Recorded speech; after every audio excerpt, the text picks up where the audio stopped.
Good morning students. अब step 3 से शुरू करेंगे। Calculate cash generated from operating activity. तो इसमें हम cash generated from operating activity से शुरू करेंगे। For this operating profit before working capital change, जो हमने स्टेप 2 में निकाला था, is adjusted for changes in working capital. Working capital means क्या होता है? Current assets less current liability. Changes are adjusted as follows. तो कैसे हमने चेंज एडजस्ट करने हैं? Decrease in current assets excluding cash and cash equivalent and increase in current liability excluding bank overdraft and cash credit are added। अब हमने जो पहले net profit निकाला था बिफोर वर्किंग कैपिटल चेंज में, इसमें हमारी जो करंट असेट्स में डिक्रीज होगा वो हमने क्या करना है? ऐड करना है। और इंक्रीज जो होगा करंट लायबिलिटी में वो भी क्या करना है? ऐड करना है। इसमें हमने कैश एंड कैश इक्विवेलेंट से रिलेटेड चीज़ें नहीं लेनी है और ना ही बैंक ओवरड्राफ्ट और कैश क्रेडिट लेना है। Decrease in current assets and increase in current liability indicate inflow of cash, therefore they are added to determine net cash generated from operating activity. Increase in current assets, इसी तरह से जब increase होगा current assets में और decrease होगा current liability में, तो वो हमने क्या करना है? लेस करना है, क्योंकि इससे हमारा कैश का क्या होता है? आउटफ्लो होता है। तो ये हमने इसमें से लेस करेंगे। नेक्स्ट है step 4, calculate cash flow from operating activity before extra ordinary item. For this cash generated from operating activity, step 3 is adjusted as follows. Income tax paid is deducted from cash generated from operating activity if it is not related to investing or financing activity. It should be kept in mind that if income tax related to investing activity or financing activity, it is not deducted from cash generated from operating to reach cash flow from operating activity. अब हमने क्या करना है कि income tax paid जो होगा वो less कर देना है, जो हमारी अब तक स्टेप 3 तक जितनी भी अमाउंट आएगा। अगर जो इनकम टैक्स है वो इन्वेस्टिंग या फाइनेंसिंग एक्टिविटी से रिलेटेड है तो वो हमने लेस नहीं करना। स्टेप 5 में क्या आएगा? Calculate cash flow from operating activity, add or deduct extraordinary item. Extraordinary item कौन सी होती हैं? Added to are deducted from cash flow from operating activity before extraordinary item if it relate to operating activity। अगर कोई extra ordinary item आई हुई है तो वो ऐड या डिडक्ट इसमें से कर देंगे, तो हमारे पास जो है वो cash flow from operating activity आ जाएगा। Effect of change, increase decrease in current assets and current liability. Increase in current assets leads to decrease in cash, decrease in current assets increase in cash, increase in current liability increase in cash, decrease in current liability decrease in cash। तो इसमें हमने जब cash current assets decrease होती हैं तो हमने वो add इसीलिए करनी है क्योंकि वो कैश फ्लो को बढ़ाती हैं, और जब असेट्स इंक्रीज होती हैं तो वो हमने लेस करना है क्योंकि वो कैश फ्लो को कम करती हैं। इसी तरह से अगर लायबिलिटी इंक्रीज होती हैं तो ये कैश और कैश इक्विवेलेंट को इंक्रीज करती हैं क्योंकि इससे पैसा आता है अगर हम लोन वगैरह लेते हैं तो, और अगर लायबिलिटी डिक्रीज होती हैं तो ये कैश और कैश फ्लो को डिक्रीज करती हैं। इसी से रिलेटेड ये एग्जांपल है। Calculate cash flow from operating activity from the following detail. इसमें 2020 और 19 की दे रखी है, सरप्लस दिया हुआ है इसमें 3 लाख और 2 लाख। तो डिफरेंस सबसे पहले ले लेंगे, net profit before tax and extraordinary item. Closing balance है 3 लाख, लेस कर देंगे ओपनिंग बैलेंस 2 लाख, तो टोटल कितना आ जाएगा? 1 लाख। अब हमने इसमें ऐड करने हैं non cash expenses. Non cash expenses में क्या क्या आएगा हमारे पास? डेप्रिसिएशन आएगा 3 लाख और 3,20,000 का डिफरेंस 20,000 आ गया। गुडविल एमोर्टाइज, गुडविल के बारे में मैंने आपको पिछले लेक्चर में बताया था कि गुडविल अगर हमारी कम हो रही है तो वो अमोर्टाइज होएगी और अगर ज़्यादा हो रही है तो वो इन्वेस्टिंग एक्टिविटी में आएगी। तो 40,000 इसमें से गुडविल कम हो रही है तो वो ऐड कर देंगे। 60,000 ऐड कर दिया 1 लाख में, 1,60,000 आ गया operating profit before working capital change. अब हमने करंट असेट्स और करंट लायबिलिटीज को देख लेना है। ऐड करेंगे increase in current liability and decrease in current assets. तो हमारे पास यहाँ पर इंक्रीज कौन सी करंट लायबिलिटी हो रही है? आउटस्टैंडिंग रेंट 16,000 से 40,000 हो गया, तो डिफरेंस आ गया 24,000। इसी तरह से डिक्रीज हो रही है हमारी करंट असेट्स, प्रीपेड इंश्योरेंस 14,000 से 12,000, 2,000 हो गया, ये ऐड कर लेंगे तो टोटल आ जाएगा 1,86,000।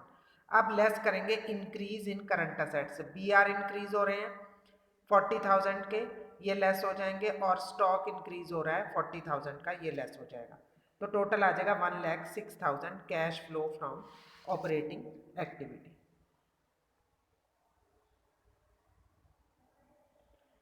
अब आगे जो है हमारे पास जो अगला टॉपिक है वो है preparation of fixed assets account.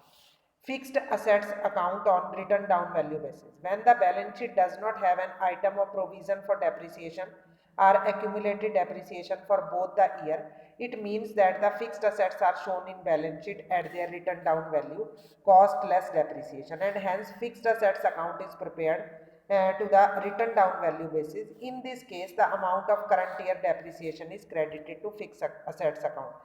अब जैसे दो assets दे रखी होती हैं 2-2 सालों की, तो उसमें अलग अलग जो उनका अमाउंट शो हो रहा है, तो इसके लिए हमें डेप्रिसिएशन निकालने के लिए क्या तैयार करना पड़ता है, फिक्स्ड असेट्स अकाउंट तैयार करना पड़ता है।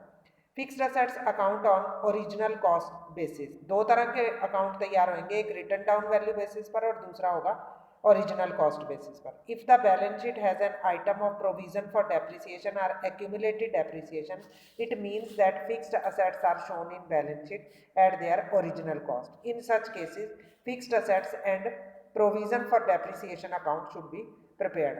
अगर ओरिजिनल कॉस्ट बेसिस पर तैयार करेंगे तो हम फिक्स्ड असेट्स और प्रोविजन फॉर डेप्रिसिएशन अकाउंट तैयार करेंगे, पर अगर रिटन डाउन वैल्यू पर होएगा तो हमें सिर्फ फिक्स्ड असेट्स ही तैयार करना पड़ेगा, प्रोविजन फॉर डेप्रिसिएशन तैयार नहीं करना पड़ेगा। By preparing provision for depreciation account, amount of depreciation charged during the year will be determined. Treatment of depreciation. Depreciation is shown as an expenses in the statement of profit and loss to determine profit for the year. Depreciation को हमने कहा expenses के रूप में दिखाना है. It does not involve payment in cash but is an allocation of cost of fixed assets in a systematic manner over their estimated useful life. Treatment of gain profit और loss on sale of assets. अब जब हम कोई assets cell करते हैं तो उस पर हमें प्रॉफिट या लॉस कुछ ना कुछ हमें प्राप्त होता है। तो loss on sale of fixed assets is shown as an expenses in the statement of profit and loss. Similarly gain on sale of fixed assets is shown on the other income in the statement of profit and loss. It is a net result of realized value and book value of the assets sold. Therefore, loss on sale of fixed assets is added back and gain on sale of fixed assets is deducted from net profit before tax and extraordinary item. तो हमने क्या करना है, अगर loss आ रहा है तो वो ऐड करेंगे और अगर प्रॉफिट आ रहा है तो वो हम लेस करेंगे ऑपरेटिंग एक्टिविटी। ऐसे ही ये एग्जाम्पल दिखाया गया है। Calculate cash flow from operating activity from the following information. अब इसमें सरप्लस दे रखा है, जनरल रिजर्व है, provision for depreciation on plant, outstanding expenses, goodwill, trade receivable है। तो cash flow from operating activity में हमने पहले सब नेट प्रॉफिट आ गया हमारे पास before tax and extraordinary item 10,000। कैसे आया ये, 5,000 तो हमारा डिफरेंस है नेट प्रॉफिट का और 5,000 जो है वो हमने ट्रांसफर टू रिजर्व ऐड कर दिया, तो टोटल हो गया 10,000। ऐड कर लेंगे इसमें नॉन कैश एक्सपेंसेस, ये हैं डेप्रिसिएशन, डेप्रिसिएशन के लिए अभी वर्किंग नोट बनाएंगे। गुडविल अमोर्टाइज्ड है, लेस कर देंगे non operating income, profit on sale of plant, इसके लिए भी वर्किंग नोट बनेगा। तो ये आ जाएगा हमारे पास operating profit before working capital change. Add हो जाएंगे इसमें decrease in current assets, trade receivable, और लेस हो जाएंगे decrease in current liability, outstanding expenses. तो अब मेन जो चीज़ है वो हमने इसमें बतानी है कि किस तरह से हमने प्लांट अकाउंट और प्रोविजन फॉर डेप्रिसिएशन अकाउंट बनाना है, क्योंकि प्रोविजन दे रखा है इसमें, तो जो प्लांट है वो बुक वैल्यू पर ही शो होगा और जो भी उसमें कोई सेल वगैरह हुई है वो हम इसमें से लेस कर देंगे। तो प्लांट में हम देख रहे हैं यहाँ पर कि जो वैल्यू दे रखी है प्लांट की, ओपनिंग बैलेंस कितना दिया हुआ है, 20,000 रुपये। 20,000 रुपये टू बैलेंस बीडी लिख दिया हमने। उसके बाद आगे आ गया हमारे पास सेल, सेल की है हमने कितनी, 18,000 रुपए की। और प्रोविजन फॉर डेप्रिसिएशन हमने अगले वर्किंग नोट में से लेना है। जो डेप्रिसिएशन ऑन सोल्ड प्लांट है 20,000 माइनस 14,000, 6,000 का इसमें प्रोविजन फॉर डेप्रिसिएशन आ जाएगा। तो 24,000 में से 20,000 निकलेंगे तो ये आ जाएगा हमारे पास gain on sale of plant कितना, 4,000 रुपए। अब एक और वर्किंग नोट बनेगा provision for depreciation account. Provision for depreciation account में हमारे पास ओपनिंग और क्लोजिंग बैलेंस दे रखा है 30,000 और 35,000। तो इसमें हमने सबसे पहले इसको क्रेडिट साइड से शुरू करेंगे। बाय बैलेंस पीडी आ गया हमारे पास 30,000 और डेप्रिसिएशन जो है वो प्रॉफिट एंड लॉस वाले उसमें से देखा है हमने कितना आ रहा है, 11,000 रुपए। 11,000 रुपए आ गया इसका डेप्रिसिएशन। तो टोटल इसका क्रेडिट साइड में हो गया 41,000। और जो ऊपर प्लांट अकाउंट में लगा था हमारा डेप्रिसिएशन 6,000, वो हमने लिख दिया टू प्लांट अकाउंट डेप्रिसिएशन 6,000। और बैलेंस सीडी आ जाएगा हमारा 35,000, वो दिया ही हुआ है। तो 35 और 6 41, 41 में से 30 गए तो कितने रह गए, 11,000। तो डेप्रिसिएशन हमारा कितना आ जाएगा यहाँ पर, 11,000। तो यही हमने ऊपर cash flow from operating activity में लिख देना है। और जो इसका गेन हुआ है वो हमने क्या कर देना है, लेस कर देना है। क्योंकि नीचे दे रखा है ना plant costing 20,000 having book value of 14,000 were sold for 18,000। तो 14,000 वाला जो 18,000 में बिका तो 4,000 हमारे पास क्या हो जाएगा, प्रॉफिट हो जाएगा। और जो हमने सेल किया 18,000 रुपये वो हम क्रेडिट में शो कर देंगे। तो हमारे पास यहाँ 24,000 में से 18,000 बचा, तो जो बाकी का आया वो क्या हो जाएगा, डेप्रिसिएशन हो जाएगा। तो ये दोनों अकाउंट आपके जो प्लांट अकाउंट और प्रोविजन फॉर डेप्रिसिएशन है आपने इकट्ठे ही बनाने हैं, क्योंकि एक दूसरे की जो कुछ फिगर्स हैं वो एक दूसरे के साथ इसमें जुड़ती हैं। ये उसी तरह का ही अकाउंट बनेगा जैसे हमने +1 में डेप्रिसिएशन से रिलेटेड भी बनाया था। तो अब ये जो आज करवाया है ये ऑपरेटिंग एक्टिविटी वाला जो है वो सारा ऑलमोस्ट कंप्लीट हो गया। इसके आप क्वेश्चन करके देखेंगे। Thank you.